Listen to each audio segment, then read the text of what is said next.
What's going on, guys? Welcome back to the show. Today we're going to talk about weighted vests. We're going to try and answer the question, should you wear a weighted vest? What are weighted vests good for? What sort of contexts and goals might they be appropriate for? How much do they help? Are they overrated?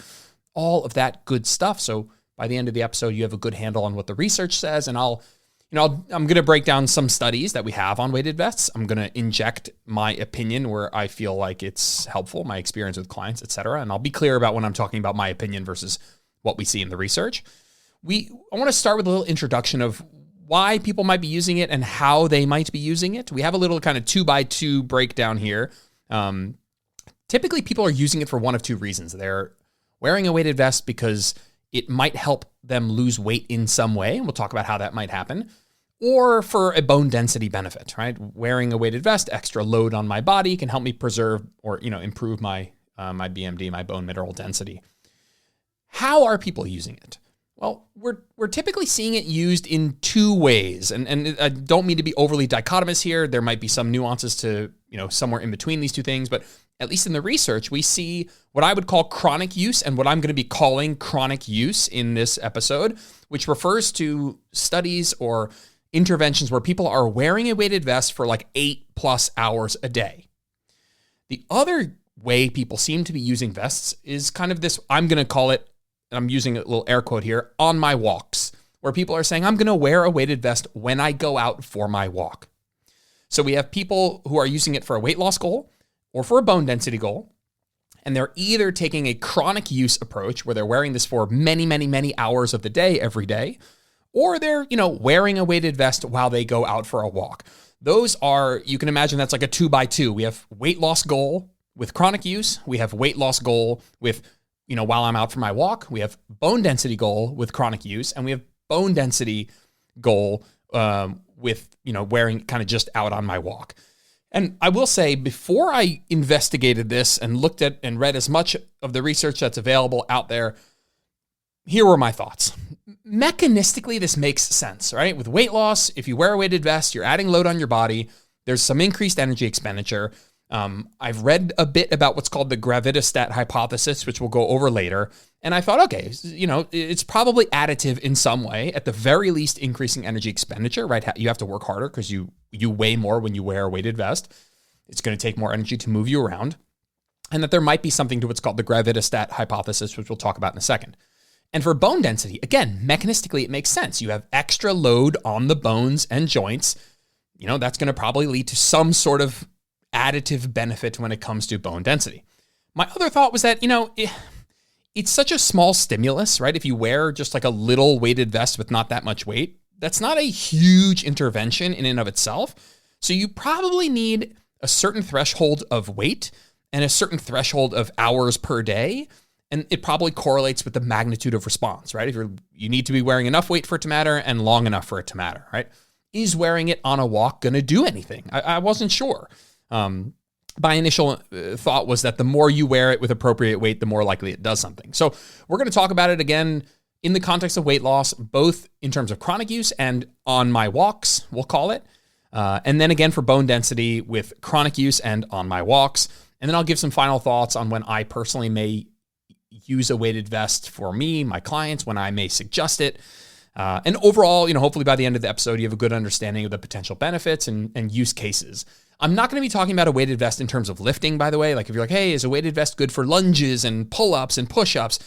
That just is more of a resistance training context where you're just adding load to resistance training exercises in a convenient way. And I think for that reason, weighted vests are great. If you want to use weighted vests to load up your push-ups and stuff, that's awesome. I don't think that that's contestable in any way. And I don't think that is even a unique feature of a weighted vest. It's just a way of adding load to resistance exercise, like adding weight with dumbbells or plates or barbells or cables or machines, etc.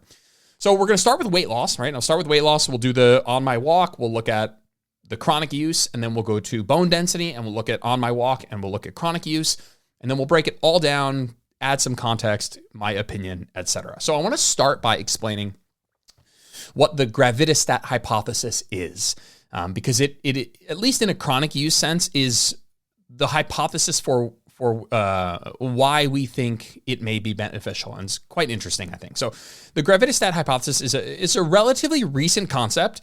in sort of like metabolic and obesity research, and it proposes the existence of a mechanism in the body that senses weight, specifically the force of gravity on your body, and helps regulate body fat content. Basically, the gravitational forces on your body sends a signal, we'll talk about that in a second, that in some way helps regulate body fat content. Very interesting. So how might this happen? Again, it's a hypothesis.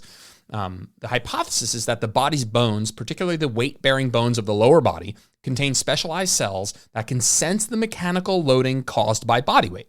When these cells detect excessive weight or loading, they send signals to the brain that help us suppress appetite and reduce food intake.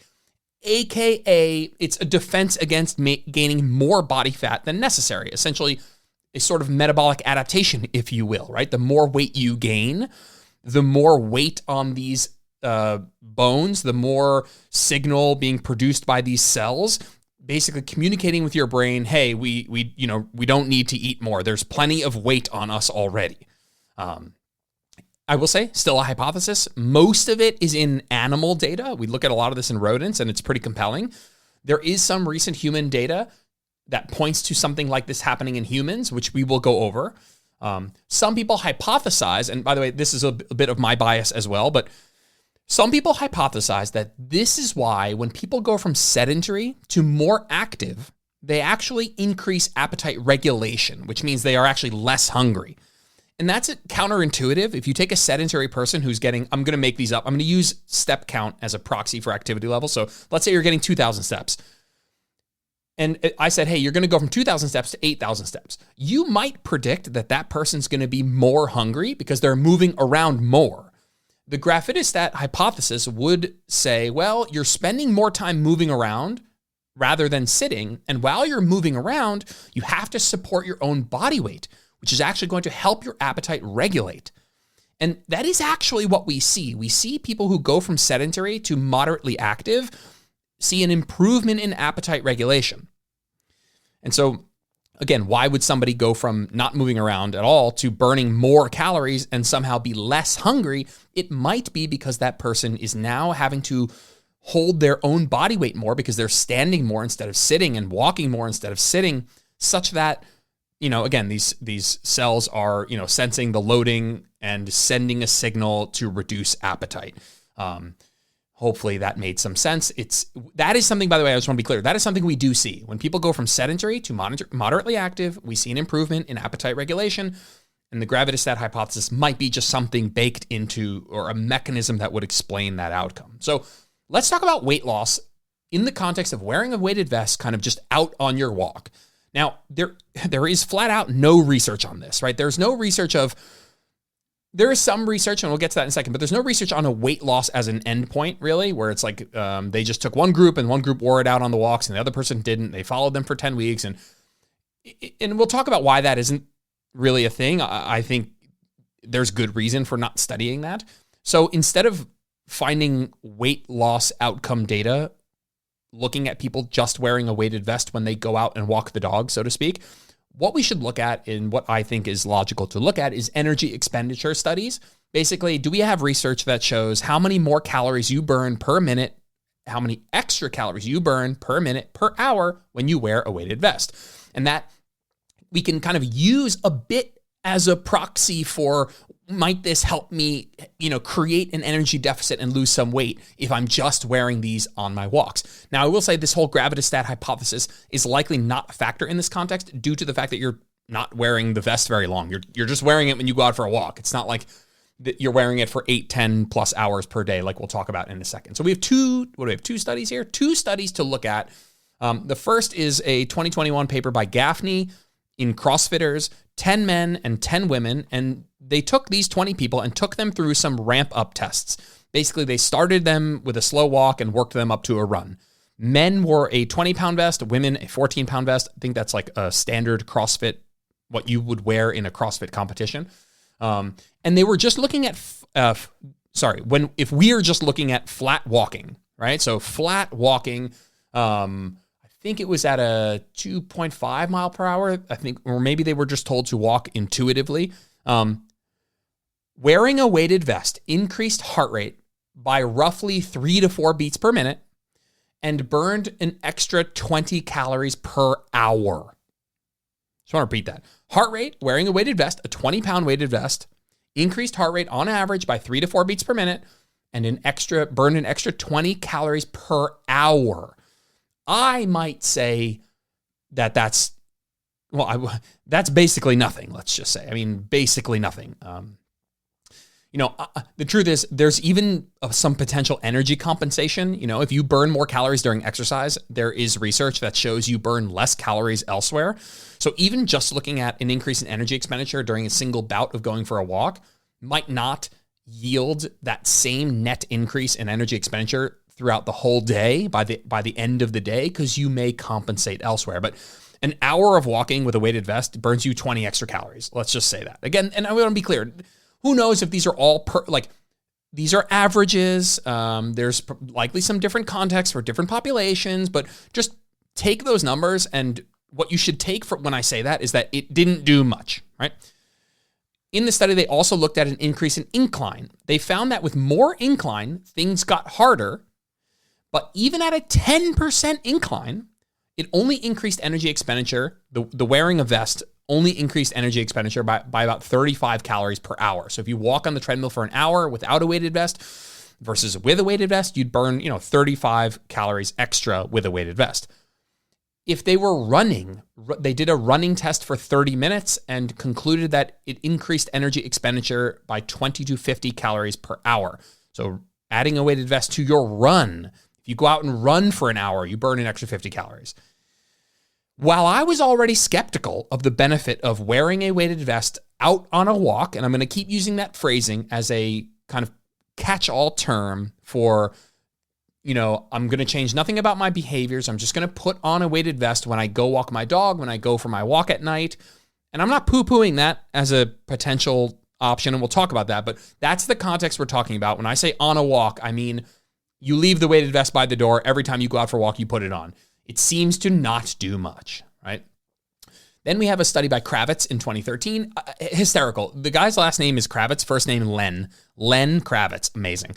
2013, 13 women, right? Hey, women here. I'm joking. There's just like a big movement of frustration that women are underrepresented in the research, which is true, by the way, but it was nice. This is a woman-only study here. 13 women performed a standardized walking test, right? So they did 4 minutes at 0 incline, 5 incline, 10 incline, and 15 incline on a treadmill at 2.5 miles per hour.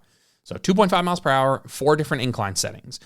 They also had 3 different weighted vest conditions. No weighted vest, 10% body mass. So if you weigh 200 pounds, it's a 20-pound vest, and 15% body mass. Their conclusion, I'm going to read it verbatim. When walking at a 0% grade, there is no significant difference in metabolic cost of wearing no vest and wearing a 10% body mass weighted vest. While walking at 2.5 miles per hour, an untrained female would have to wear a weighted vest of about 15% body mass for a significant change in caloric expenditure. A 15% body mass weighted vest increased energy expenditure during the walk by 12%. So, me just doing some super rough back of the envelope math, let's just say for every 1% extra pound of your body mass that you have in the vest, you'll burn a little less than 1% extra calories. So if you wear a 10% weighted vest, you get like 8% extra calories burned. Excuse me. If you're a 200-pound person and you wear a 20-pound weighted vest and you go out for a walk, you might burn 8% extra calories on that walk. But again, walking doesn't really burn a lot of calories per minute. So it's not a huge boost here. It's got a similar feeling to the previous study of, hey, you burn a little bit more, but nothing major. I'd say from my reading, most studies cap out at around 10%. This study looked at 15% because north of 10%, when I say 10%, I mean wearing a weighted vest that is 10% of your body weight. What we see is, a non-insignificant population or percentage of the people claim joint pain, muscle pain, and swelling / discomfort. At the end of the day, is 8 to 10% extra calories on your walk a big deal? I don't know, probably not. And my bigger point that I'll make later is that if you wanted to burn extra calories during that time, what other things could you be doing, right? And in this paper, they made a large note at some point in the paper that the incline mattered way more. There was a nonlinear increase in energy expenditure when increasing incline, meaning increasing the incline made a much bigger difference to the energy expenditure. So they are saying, hey, if you have 30 minutes to go for a walk, instead of putting on a weighted vest and walking flat, go on an incline. It will, you'll burn more calories that way. Essentially making the increasing the incline is going to increase the challenge by a lot more than a weighted vest. Now, my thoughts. Energy expenditure studies are not perfect, right? There's likely some energy compensation. We can't be sure that slight increases in energy expenditure on a walk manifest in increases in total daily energy expenditure or ultimately any tangible weight loss. It doesn't seem to help much if you just wear a weighted vest out on a walk. However, it is a low cost, right? It's a one-time purchase, easy to implement habit stack that helps more than doing nothing and doesn't cost any behavior change. Right? Like if the alternatives are walking on an incline, which has its own bag of, I can't do this outside potentially. And, I gotta be on my treadmill and we'll go walk my dog. If you running, we'll talk more about all this stuff, but maybe I would recommend somebody go for a run or a swim or a bike, but maybe those aren't as practical. Go for a hike. Maybe that's not as practical. So if you tell me, okay, Jordan, I hear you. It doesn't do much, but it doesn't cost me much. It's easy to implement. I don't need to change any of my behaviors. Is it going to help me at all? The answer is yes, right? I'd say ideally around 10% of body mass is what we see in the research used. But we're going to talk about it in a slightly different context now. So we're going to look at weight loss with chronic use, right? So what studies out there show benefits or non-benefits of wearing a weight vest many hours per day, right? So the gravitastat hypothesis, if it exists, applies more here because you're wearing the vest for a long time. Most studies range between 7 to 10 hours per day at a roughly 10% body mass weighted vest, right? I want you to let that sink in the next time somebody talks about weighted vests or even bone density and they're talking about the benefits. Ask them if they're wearing it 8 hours per day. If someone's like, oh my God, weighted vest, it's great for weight loss. I'll tell you now, the studies that show it's good for weight loss are not the studies we just talked about. It's these studies where people were wearing their weighted vests for 7 to 10 hours per day, every day. So I would ask the person, hey, are you doing that? Because that's really where there might be some benefit. So let's look at this paper by Olsen in 2020. There were 66 obese, otherwise healthy people in Sweden. They wore their weighted vest 8 hours per day for 3 weeks. This is the kind of the best study we have on this. And so I'm going to double click on this study quite a bit. 66 obese, otherwise healthy people. They wore their vest for 8 hours per day for 3 weeks. There was a heavy weighted vest group that had a weighted vest of 11% body mass. And there was a light weighted vest group that had a 1% body mass vest. So both groups wore a vest. One of them was incredibly light. The other one was 11% body mass, which is no joke. That's a 200-pound person wearing 22-pound weighted vest. And that's it. That's all they did. They said, everyone wear the vests for 8 hours a day for 3 weeks. Let's see what happens. There was no nutrition intervention at all. That is a very interesting part of this paper. They did not give them calories. We're going to talk in the bone density section about some studies. They did not talk about nutrition with these people. They just said, go wear the vest. Now, what I would say is it's hard to say that, like, I'm imagining this study, and if if you have the light vest, if you have the heavy vest, right? If you give me a 22-pound heavy vest, I know that I'm in the heavy vest group, and I know if you give me a 1-pound vest that I'm not in, that I'm the control group, essentially. And so I think it's hard to say that this is it's an impossible study to blind, right? You can't blind the group who's wearing the heavy vest. They know they're wearing a heavy vest.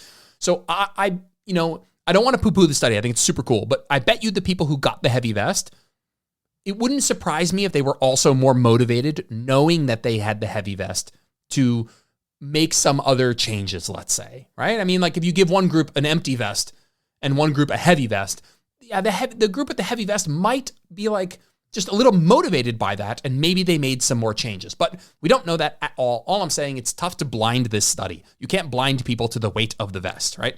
And I'll make another point about this potential motivation of wearing the vest in a second. So what did they find?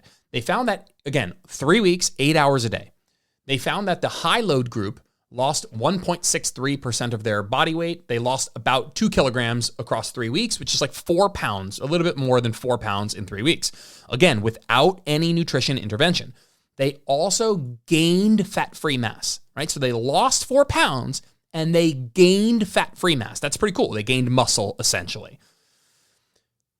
What I would say is 37% of the people reported something along the lines of joint pain, muscle pain, lower limb pain, or swelling. So that is kind of a nod to, hey, is this practical 8 hours a day? And this is only 3 weeks, right? What if you keep wearing it and keep wearing it and keep wearing it? At what point is that 37%, 73%, right? We don't know. The low load group wearing a 1% body mass vest, so a 200-pound person has a 2-pound vest, lost about 1 pound over 3 weeks. They lost 1 pound. They also lost fat-free mass. Now, the people in the high load group, it's not that they gained a lot of fat-free mass. It's that they lost more weight and gained a little fat-free mass. The other group lost less weight and lost fat-free mass. So that's worse on both ends. Now, what are my thoughts? My thoughts are, it's intriguing, right? The heavier vest group lost more weight and gained fat-free mass. What I would say is these were sedentary, obese people. So, I'm not super duper surprised that even just adding the load of a weight vest was enough for them to gain some muscle, right? If you take somebody who's very untrained, to me, that's going to be enough for somebody to build muscle. So I'm not mega surprised on that front, but still interesting. What I would say is, while the lack of blinding, right? You can't blind people to whether or not they have a heavy or light vest. While some people might see that as a confounder, which it is technically, I kind of say whatever, man. Like, even if the motivation to do other stuff is a reason why that group did better, great, man, great. Like, we take it, you know what I mean? Like, if wearing a weighted vest motivates you, it's like taking your BCAAs. BCAAs don't do anything if you eat enough protein. But if somebody feels good having their BCAAs, they take their BCAAs, it motivates them to drink more water, it motivates them to, try hard in the gym, great.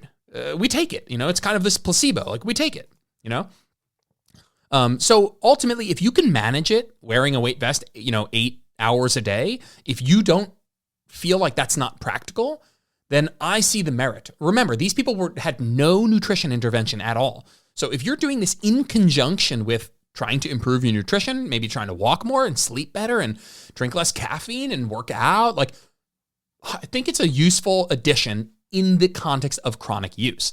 Is it practical though, right? A 20-pound weighted vest for a 200-pound person, 8 hours a day.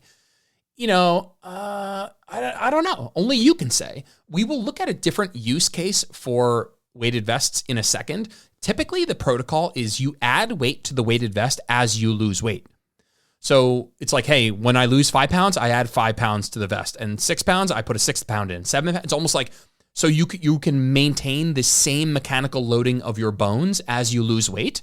That might be less painful, right? Because these people wore an 11-pound body mass vest right away, out of nowhere. There was no gradual introduction to it. So it might be the case that a protocol of add weight as you lose weight to the vest might be less painful because you're just kind of easing into it.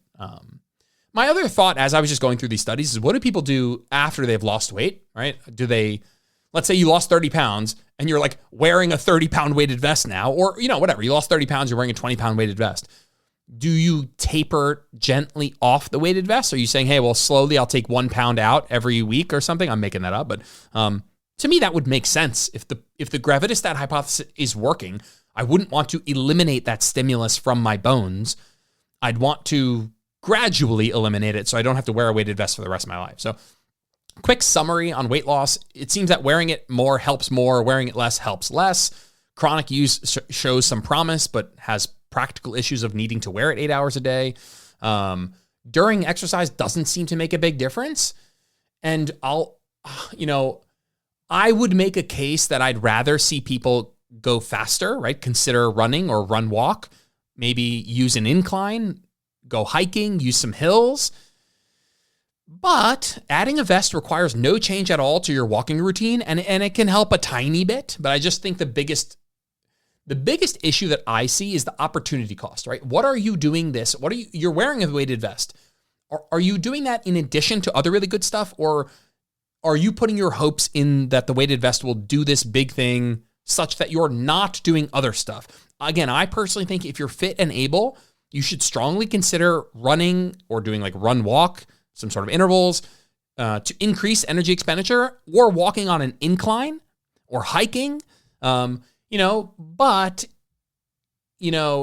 if you are otherwise unable to do those things, you don't want to hike, and I'm going to talk about that towards the end a little bit more, of this idea of like the actual context and decision-making process I might go through if I was going to use one. So I'll pin that for a second.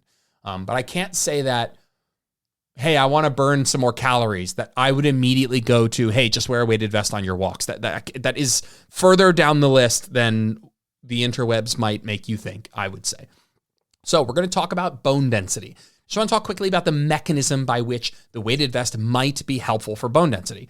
And I'm going to simplify it because there's a lot here and I'm not a bone density expert, but what we're looking at is a mechanism called mechanotransduction, which is essentially when the bones experience mechanical loading, like during lifting or from wearing a weighted vest, cells called osteocytes, they sense that strain and they convert that signal or that sensation into biochemical signals. Those signals activate what are called osteoblasts. Osteoblasts are like the bone building cells. And that signal, they send other signals that suppress osteoclasts, which are the bone resorbing cells, basically shifting the balance towards net bone formation, right? And that's more than enough for now. Essentially, loading your bones is good for improving bone density. It's like loading your joints makes them stronger. Loading your muscles makes them stronger. It provides the stimulus that tells your body, hey, we should make this thing stronger. So we're going to talk about bone density in the context of just wearing it when you go for a walk.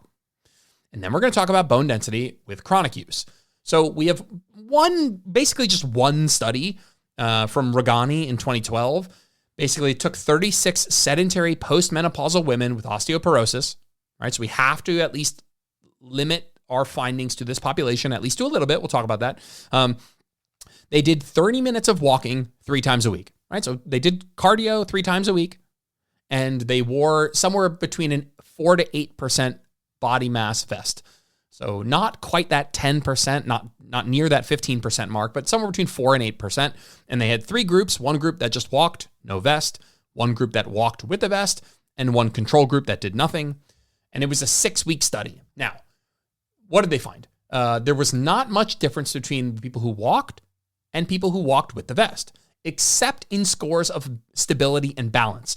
They did like 3 different balance tests, and all 3 of them were significantly better in the weighted vest group, even though what they're basically saying was, 6 weeks of wearing a weighted vest didn't change any of the markers of increase in bone density. Now, that's not surprising.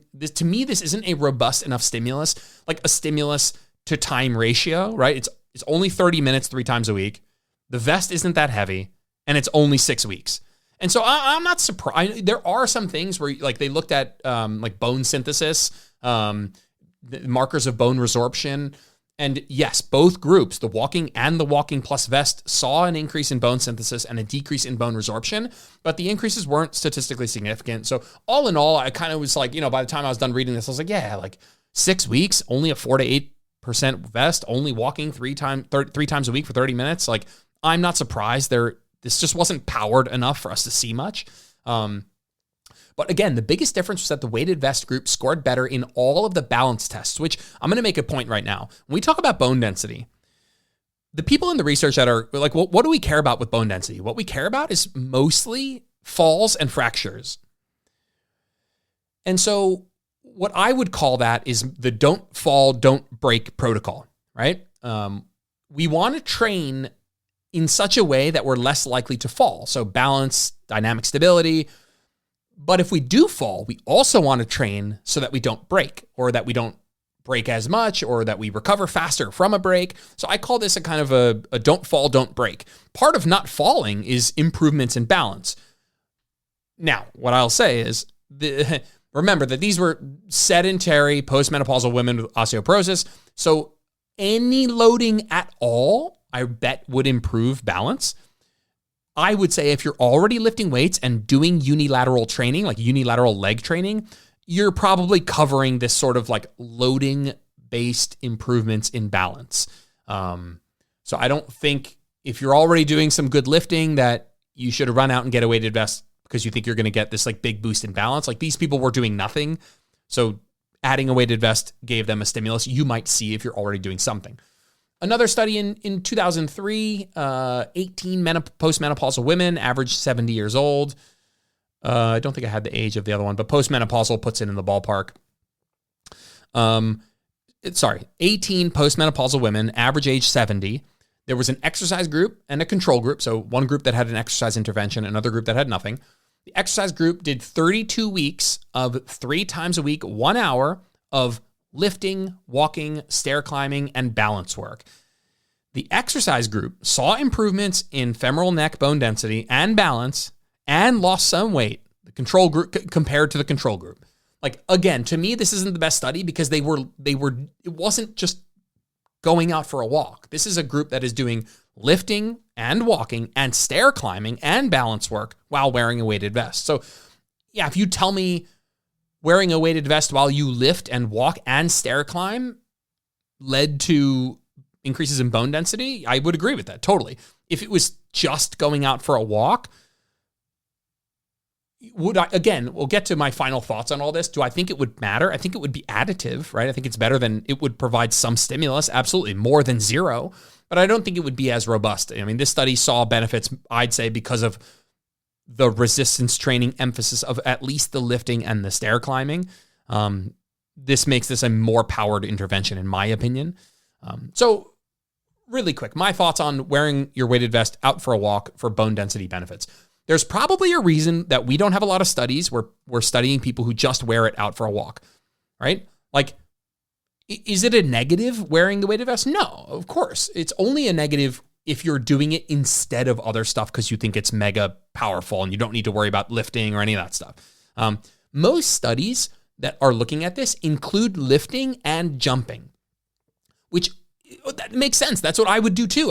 If I want to make a high-powered protocol, a high-powered intervention to see some bone mineral density increases, we are lifting weights and doing some plyometrics, right? It's just a better protocol. So I don't, and the fact that we have a ton of research on protocols like that, and we don't have a lot of research on protocols of just wearing it when you go out for a walk, it kind of signals at least the industry consensus that this is probably not a thing you just do when you go out for a walk and nothing else if your goal is bone density. So again, I think it's additive, right? I don't think this is taking away from anything as long as you aren't putting all your eggs in that basket and doing something else, right?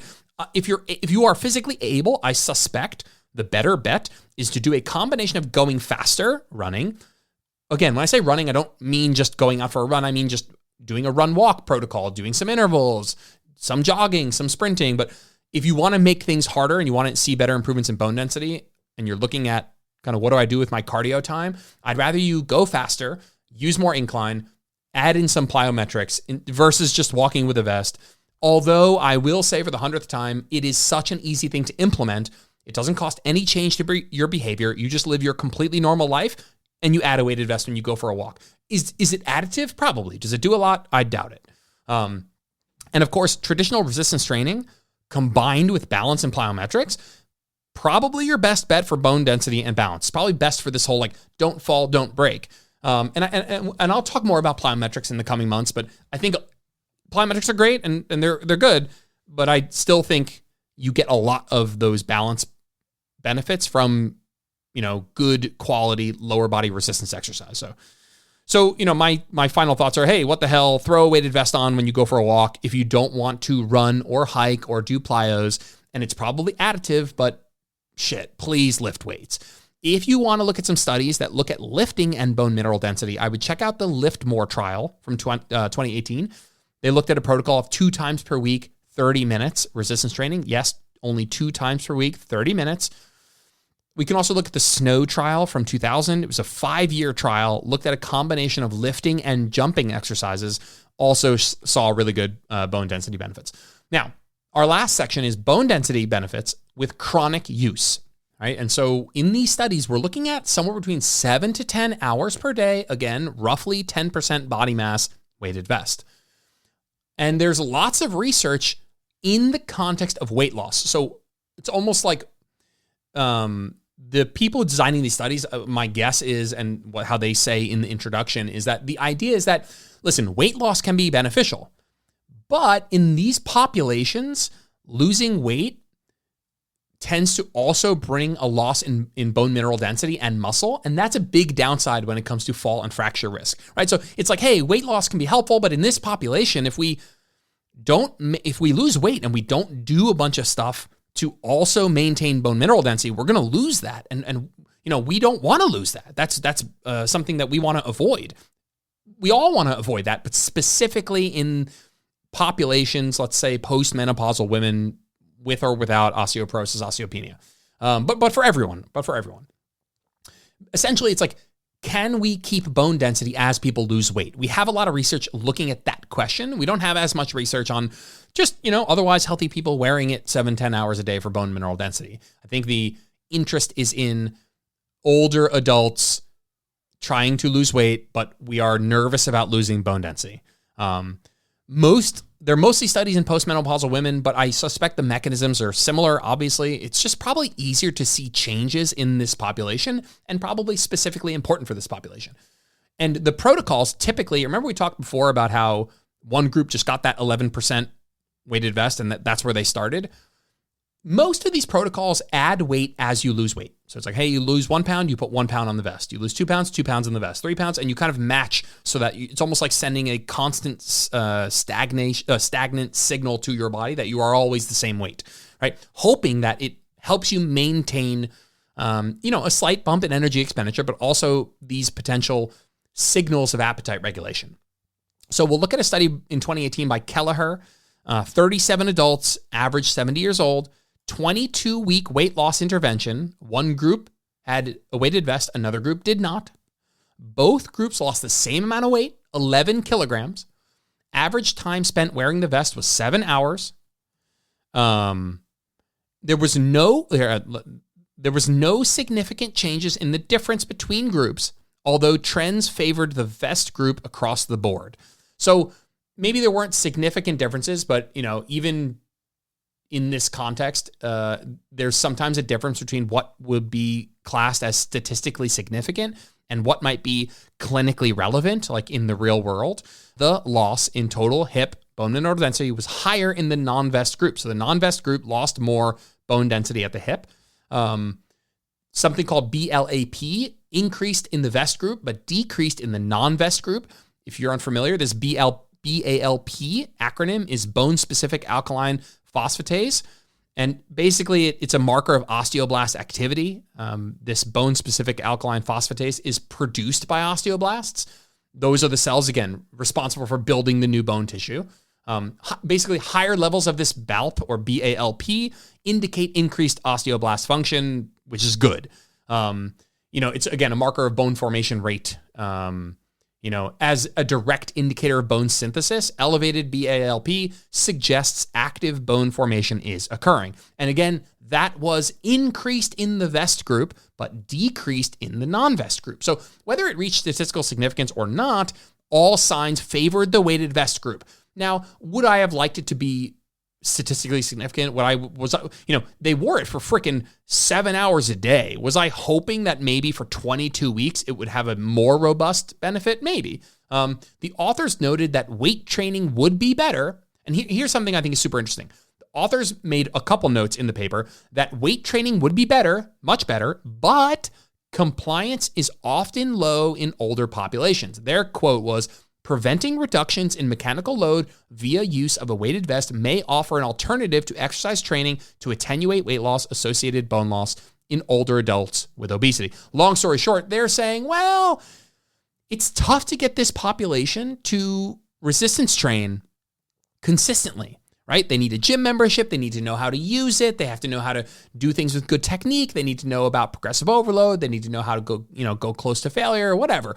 They need to know how much to train, not to overdo it. So there's more barrier, more friction to getting this population to resistance train. Can we slap on a weighted vest and simulate those effects? Now, there's a paper called the INVEST trial. I spent way too long yesterday looking for the full text. I'm going to read it to you, but I'm pretty annoyed that the data on the bone mineral density stuff is not available. So we're going to go through it pretty quickly. The study design is 192 overweight adults between 60 and 85. It's a year-long trial. Everyone was given a nutritional intervention for weight loss aimed to lose 10% of their body weight over that year. And they picked that 10% mark because we typically see bone loss of about 2% for every 10% weight loss. So they kind of want to see, compared to that expectation, how well does the vest do? They had a weight loss group that had no vest. They had a weight loss plus vest group, and they had a weight loss plus resistance training. So what they were looking at and are currently looking at, and if the data comes out, I will bring it to you, was if one group trains in the gym 3 times a week and they don't wear a vest any other time, or sorry, they're not wearing a vest at all, and the other group does no resistance training but wears a vest, 8 hours per day, matching their weight loss, how does the resistance training stimulus, and the resistance training protocol is 3 times a week, full body. And I looked at the protocol. It wasn't bad. And they only had 1 minute of rest, but it wasn't terrible. So what's the bone mineral density benefit, the bone density benefit of wearing a weighted vest for 8 hours a day compared to, let's call it, 3 full body lifting sessions per week? They were going to measure, total hip trabecular bone mineral density. They're going to do DEXAs. They did muscle cross-sectional analysis. They did cortical thickness. They looked at physical function and strength. And their expectations were that basically the resistance training intervention and the weighted vest intervention would be incredibly similar, right? They said, we expect that the change in total hip trabecular bone mineral density for the weighted vest group will be non-inferior, which is a weird way of saying it, to the change observed within resistance training. So they're expecting the weighted vest to be as good as 3 times per week lifting. Now, I'd be kind of shocked if that were the case. But when you think about it, you're doing, let's say 2 to 3 hours of lifting per week, or 56 hours per week of wearing a weighted vest. When you say it that way, maybe the weighted vest holds up. Maybe. I still doubt it, though. And even if they were the same, right? Even if you get the same, dude, that means that weight training per minute is infinitely more beneficial, which we would suspect. And frankly, you could do both. I bet you if you have a group that wears the weighted vest and does the lifting, they do the best. What they have released is the weight loss results at the 12-month mark. So the study's obviously over. The weight loss group, so the group that did no vest and no strength training, they lost 9.4 pounds. The group that did weight loss plus the weighted vest lost 9 pounds. And the weight loss group plus strength training lost 11.3 pounds. Hey, they lost 2 more pounds. Is that relevant? I don't know. It's interesting, but not that interesting. I'm more interested in how did 56 hours per week of wearing a weighted vest compare to 3 hours of lifting per week. I will keep you posted if I find out. So quick summary on bone density, and then I'll give my final thoughts and we'll get you out of here because I'm already overdoing this. If you're wearing your vest just when you go out for a walk, I'd say it helps more than 0, but not as much as chronic use, and not remotely as much as lifting weights. But hey, whatever, it's not a hard thing to habit stack while you go for a walk. Chronic use, at least during weight loss, it seems beneficial. It's likely doing the same thing at maintenance. We just don't have as much research on that. Lifting almost certainly provides a more profound stimulus, especially per minute. But many authors rightly note that adherence/compliance for older populations in terms of resistance training is a challenge, and that this may be an alternative or to be used in conjunction with resistance training. And I'm down with that. Like I'm down that, like, if you, again, what bothers me about the weighted vest is if somebody thinks it's doing something so special that they opt out of doing something else that might be potentially more beneficial. If someone's like, hey, I'm just going to wear my weighted vest on my walks, that's great for my bone density. I don't need to lift weights. That's a scenario where I'd say it's misuse. So here are my final thoughts and when I might personally use it, and then we'll get you out of here. I'm intrigued about the chronic use for weight loss and bone density. I am. But I can connect, aside from that, I can connect with the challenge of getting this population to adhere to resistance training programs. So as much as I think maybe it's a pain in the butt to wear this weighted vest, I also understand that maybe it's easier to implement that than getting to the gym and knowing how to lift weights and all that stuff. So if you're at higher risk and you can't or don't lift weights, I think a weighted vest is something to consider. Just know that you have to wear it basically all the time to get some serious benefits. And I would seek to add in some traditional resistance training alongside of this protocol, as soon as possible. If you don't mind wearing it throughout the day and you really want to give yourself all the help that you can get from a weight loss perspective, I bet you there's something to the gravastat hypothesis, but more research is needed. I mean, the research we have points to the fact that wearing the weighted vest is helpful, right? And it is, again, maybe my bias, but it is a decent explanation for why we see sedentary people see improved hunger regulation when they become more active, even though they're actually burning more calories. And this is a nod to, getting your steps in. Me personally, I would use a weighted vest if I wanted to make my cardio workouts harder, but I didn't want to run, right? Like, if I want to maintain a walking gait, I don't want to jog, I don't want to run, right? I would probably opt for incline walking, as it has a more profound increase in the difficulty and thus the energy expenditure and the calories burned.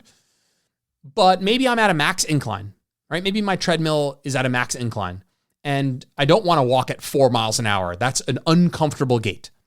So I can't make the incline any higher.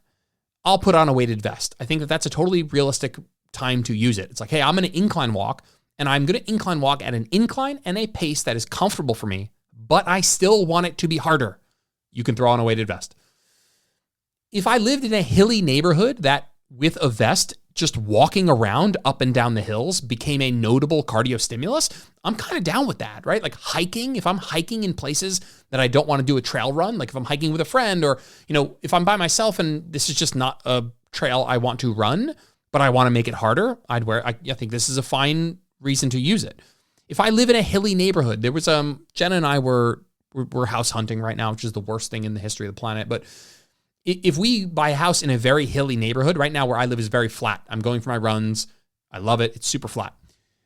But if we live in a really hilly neighborhood, I think you just kind of go for a walk and you're like, well, it's kind of hard, but I don't really want to run all up these hills as much, which by the way is still great for you. Maybe you throw on a weighted vest and all of a sudden that becomes a decent cardio stimulus. Essentially, I'd wear a weighted vest in scenarios where I want to work harder, but I want to keep a normal walking gait, right? Where I want to challenge myself more, but for one reason or another, I don't want to go from walking to jogging, right? I personally would rather run, sprint, skip, jump to make my cardio harder versus adding a weighted vest. And I personally think there's a benefit to doing that over a weighted vest. I think running, sprinting, skipping, jumping, likely from a plyometric standpoint is going to be better than just adding weight to a walk. But again, like I just said, there's times where I might go for a weighted vest if I'm at a max incline or if I'm in a hilly neighborhood or going for a hike or something like that.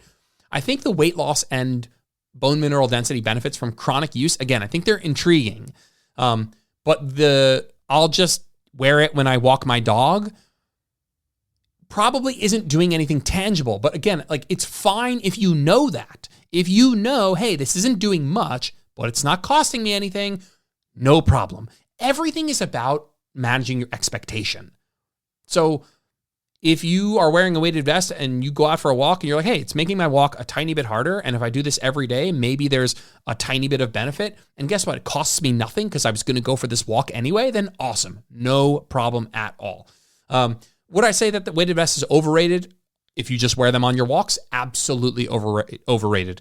If you're wearing them chronically, I'd say underrated. I think the weight loss and bone mineral density stuff is really cool. If that was a really important thing for you, if you are postmenopausal, if you have osteoporosis, osteopenia, if that's something that your family members have struggled with, and and wearing a weighted vest is, you can make it into a thing that isn't inconvenient. I think that wearing it for, 6 to 10 hours per day is meaningfully additive. It's a pain in the butt, and you can also kind of just lift weights and maybe do some plyo balance work, and you can probably be fine or get a really robust stimulus doing it that way. But if you look me in the face and say, yeah, I'm going to do that stuff and I'm going to wear the weighted vest, is that better? Probably. So I'd say chronically, it's probably underrated if you can get around the practical annoyance of wearing it for many, many hours per day. Now, I'm going to close up here. If I missed something, if I missed the context that you use it in and you're curious about it, or you've heard others use it, and you have a question, or you just want to share your experience with a weighted vest, shoot me a DM. I'd love to chat about it. I was going to complete a section on rucking. I know rucking is, I should not have mentioned it just now. Rucking is just is basically going out for walks and hikes with weight, right? So that's essentially what we're talking about here. You know what? I shouldn't even have mentioned it. Again, in my list of scenarios where I might consider using a weighted vest, living in a hilly neighborhood where I don't want to run, but I want to make it harder, going for a hike, but I don't want to run, but I want to make it harder, walking on an incline where I don't want to run, maybe can't put the incline up any higher, but I want to make it harder. I think adding load in a weighted vest scenario, that makes enough sense where it's worth considering in that context. Otherwise, I'd say the biggest benefit is when you wear it chronically for many hours per day. Cool. All right, guys. 51 minutes, everything you need to know about a weighted vest. If I missed something, you have your own experience you want to share, shoot me a DM and we'll chat about it. Thanks for tuning in to this episode of Where Optimal Meets Practical. If you liked the episode, it would mean the world to me if you posted a screenshot to your social media or left a 5-star review on iTunes. That stuff really helps. If you ever want to get in touch with me, just shoot me a DM on Instagram @JordanLipsFitness. I'm always around to chat. Thanks, guys. Have a good one.